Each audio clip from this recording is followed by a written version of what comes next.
अस्सलाम वालेकुम गाइस भाई। टिड़ी पॉपा टिड़ी। यार अब मैं करने का दिल तो नहीं कर रहा। लोग पूछेंगे भाई ए टीम के साथ भी ये कर। मतलब यार मैं थोड़ी सी चीजों पे खुश हूँ, थोड़ा सा निराश हूँ। उन चीजों के ऊपर बात करेंगे भाई, पोस्ट मैच एनालिसिस करते हैं। बट यहाँ पे आपको पता है कि भाई करप्शन यहाँ पे पाकिस्तान में इतनी हाई है कि अभी क्या बोलें कि कुछ ना कुछ मसले चलते ही रहते हैं। अभी इंटरनेट और ये सब कुछ बंद किया हुआ है यहाँ पे, सारी वेबसाइटें बंद की हुई हैं। क्यों?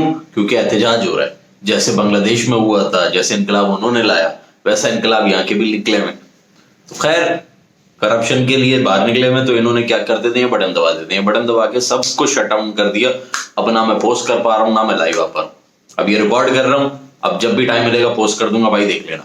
खैर, टिड़ी पोपो मजा दिया है, बजा दिया है। और यहाँ पे परफॉर्मेंस पेस के ऊपर अगर हम बात करें, पहले तो भाई क्लैपिंग फॉर सोमपाल। सोमपाल कामी की कैप्टनसी के लिए क्लैपिंग, अग्रेसिव कैप्टनसी की। और this is how you defend small totals. पहले तो स्मॉल टोटल बनाने नहीं चाहिए, पर अगर बन गया है तो उसको डिफेंड करने के लिए आपको अटैक करना है। आप अगर पूरे 50 ओवर खेलने को जाओगे तो आप कभी भी नहीं जीतोगे ऐसे स्मॉल टोटल्स के अंदर। कल भी उसने अटैकिंग की कैप्टनसी की थी। कैप्टनसी में बड़े उसके शार्प चेंजेस थे। 140 का टारगेट था, लोएस्ट टारगेट था। उसको तकरीबन 7 विकेटें निकाल ली थी। गेम आपके हाथ में आ गया था ऑलमोस्ट।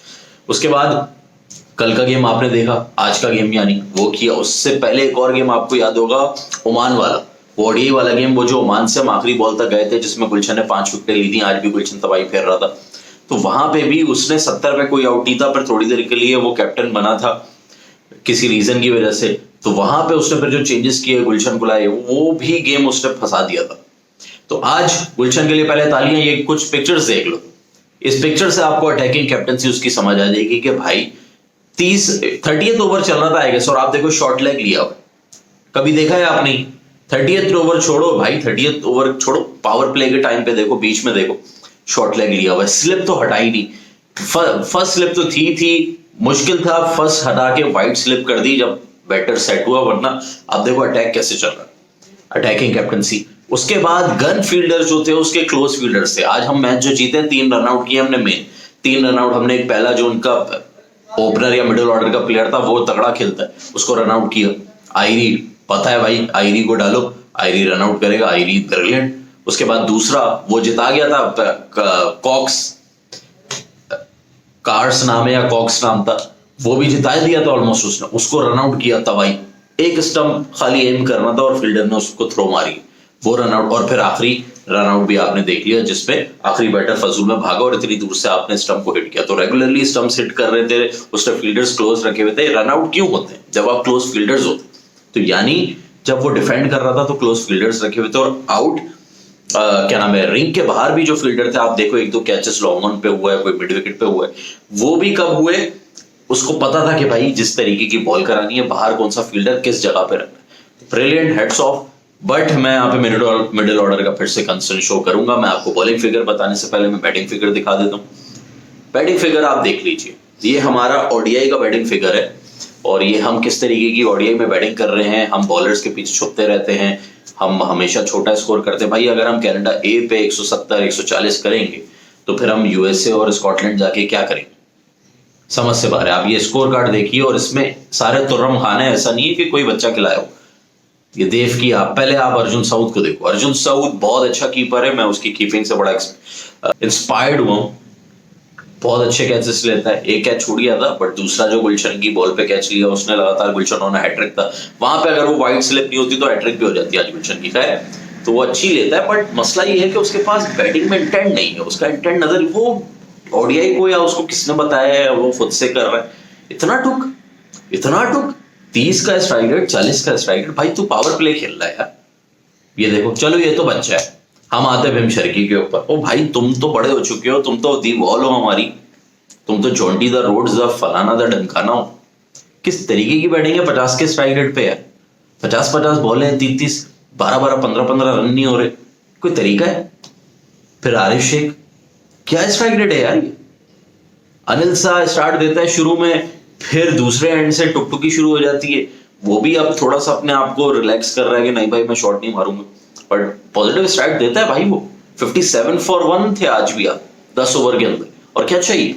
कल के गेम में भी आपका यही था, 70 पे कोई आउट नहीं तो वो दे देता है जो उसको देना है, बट उसको भी इनिंग्स थोड़ी बिल्ड करनी पड़ेगी भाई। ये 20-20, 30-30 रन बना के आप आउट नहीं हो सकते।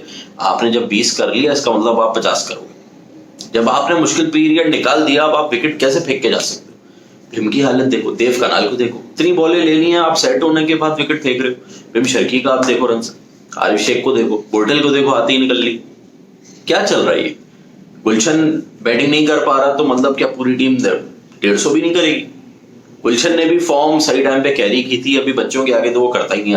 हमें पता है भाई, अंडर 19 में भी गुलशन गया था, कुछ भी नहीं हुआ था उससे। तो यहाँ भी बच्चों के साथ खेल रहा है, उसने कहा छोड़ो भाई मैं नहीं करता, वो बड़ों पे ही करेगा, वो मेन मैचेस में ही देख लेंगे हम उसको, इधर मैं उसको क्या क्रिटिसाइज करूँ, उसको जाने दो, वो अपने आप को परफॉर्म करके बैठा हुआ। आज बॉलिंग से भी कर, उसका जो गेम है बॉलिंग ऑलराउंडर है ना, बॉलिंग से कर दिया, कुछ क्रूशियल रन कर देता है। असल तो भाई ये ओपनर्स है ना, ये ओपनर कब करेंगे, ये मिडिल ऑर्डर कब चलेगा? ये middle order is still a big concern भाई, ये चलते ही नहीं है, चले हुए कारतूस हो गए। मैं तो कह रहा हूँ यूएसए के टूर पे पूरा मिडिल ऑर्डर चेंज करो, नए लड़के डालो भाई, डाल दो किसी को भी भाई, डाल दो लोकेश बाम को बीच में, डाल दो आप शाहब आलम को, डाल दो बशीर अहमद को, डाल दो राशिद खान को, बच्चे भेज दो भाई वहां पे। ये भी हार रही है 150 पे, ये ऑल आउट हो रहे हैं, वो भी 150 पे ऑल आउट हो जाएंगे, क्या पता वो कुछ कर दें। वहां एक तरह वो है कि हाँ भाई कुछ कर सकते हैं, क्योंकि उनको कभी जज ही नहीं किया। ये तो इनको तो हम आजमा चुके हैं, ये हर बार एक ही चीज, हर बार एक ही चीज। मतलब कनाडा की ए टीम नहीं हो गई, क्या हो गई, क्या बोले। मिडिल ऑर्डर आप देखिए था,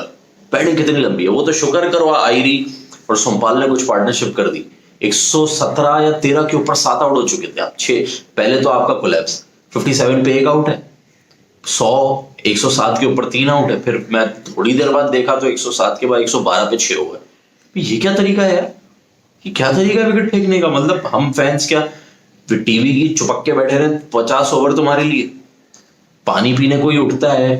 अबे भाई 50 ओवर 4 घंटे का मैच है, किसी को बाथरूम भी जाना होता है। अब बंदा जाता ही नहीं है, रोक के बैठा हुआ प्रेशर, एक तो तुम्हें प्रेशर आया हुआ है वहां पे, और यहाँ हम प्रेशर लेके बैठे हुए। कोई तरीका है? तुम पिच के ऊपर प्रेशर में खेल रहे हो, या फैंस तुम्हारे प्रेशर में कि अबे मैं बाथरूम जाऊं तो फिर मेरी विकेट ना गिर जाए। वो अपनी विकेट गिराने जाता है, बाहर आता है तो 4 विकेट टीम की गिर जाती। वो बोलते हैं क्या मैं इतना लंबा बैठने लगा हूं वॉशरूम के अंदर? मां क्या मेरी, अभी मैं क्या बोलूं यार। नूडल बने हुए हो तुम, मैगी नूडल नहीं बना पा रहा बंदा, अबे खाना नहीं बना पा रहे, टीवी की स्क्रीन के आगे चुपके बैठे हुए होते हैं, मोबाइल स्क्रीन के आगे चुपक के बैठे होते हैं, जरा सा मूवमेंट करता है विकेट चली जाती। 107 पे 3 है, इधर से उधर से आए, बच्चा रो दिया किसी का, उसने उसको फीडर ठूसी, आया तो गए, उसने बोला अबे यार ये क्या कर दी। तो ये तरीका नहीं है यार, ये तरीका नहीं है। कुछ भाई स्टेबिलिटी लाओ। इतना थोड़ी होता है कि मतलब हर मैच में चलो 1-2 मैच समझ आता है, थोड़ी देर बंदा देखता है भाई 107 पे अभी 3 ही आउट है, चलो स्कोर जाएगा, देखो तो कोलैप्स, वो टीम ही पैक हो गई। फिर 7 हो गए थे आउट, 120 के अंदर आप 7 हो गए थे। आज भी 140 पे पैक होते, शुक्र है थोड़ा दीपेंद्रा ने आज आके कुछ किया, फिर सोमपाल ने 30 बॉल 30 रन किए, दीपेंद्रा और सोमपाल ने कुछ बचा लिए, क्योंकि पॉजिटिव इंटेंट ही आपको बचा सकता है। उनका इंटेंट बड़ा पॉजिटिव था मिडिल के ऊपर ना, वो भी यूं करके शटर डाउन आउट हो जाते। तो वो 170 के करीब पहुंचे हैं, और फिर हमारी उनकी ओपनिंग बड़ी अच्छी हो गई थी। शुरू में विकेटें आ गई थी, फिर मिडिल में उनकी 4 विकेटों के बाद 50 पे 4 थे उनके। फिर जो उन्होंने पार्टनरशिप की है, but again hats off to Sompal कामीज ब्रिलियंट कैप्टनसी, उसने जाने नहीं दिया मैच को। वरना हमें पता है जब भी हमारी पार्टनरशिप लगती है तो हम बोलते हैं अब तो हार गए, ओ खत्म, पूरी फील्ड फैला दी, चल बेटा तू बाउंड्री पे, तू इधर तू उधर, मोरल डाउन। उसने कोशिश की और बड़ी मुश्किल से ट्रैप किया। ललित की बॉल पे आई गेस ट्रैप हुआ वो बंदा जो पार्टनरशिप की हुई थी। 110 पे जाके चौथी विकेट गिरी, चौथी विकेट वहां गिरी है और ट्रैप हुआ, और उसने लॉन्ग ऑफ पे शायद छक्का मारने की ट्राई की, वहां फील्डर लगाया हुआ था, बड़ी बात है, वहां कैच हुआ। उसके बाद फिर गुलशन ने जो बैक टू बैक विकेट्स लिए, बोल्ड मारा, अगली बॉल पे कैच किया, क्या नाम है, अर्जुन ने, फिर पार्टनरशिप हुई, एंड में फिर रनआउट ही हो। तो क्लोज फील्डर्स थे, फील्डिंग बड़ी पॉजिटिव थी, अच्छा था। बॉलिंग कार्ड आप देखें, बॉलिंग कितनी बेहतरीन की है सबने। आयरी का स्पेल देखो, सोमपाल ने अच्छा स्पेल किया, रिजान धाकल पे देखा। अब मानते हो भाई लेफ्ट आर्मर जरूरी है, 6-6 ओवर में 13-13 रन दे रहा है वो। पहले मुश्किल, एक और आपको याद दिला दूं, बाकियों ने तो मैच नहीं देखा होगा, हम स्कोर कार्ड वाले नहीं।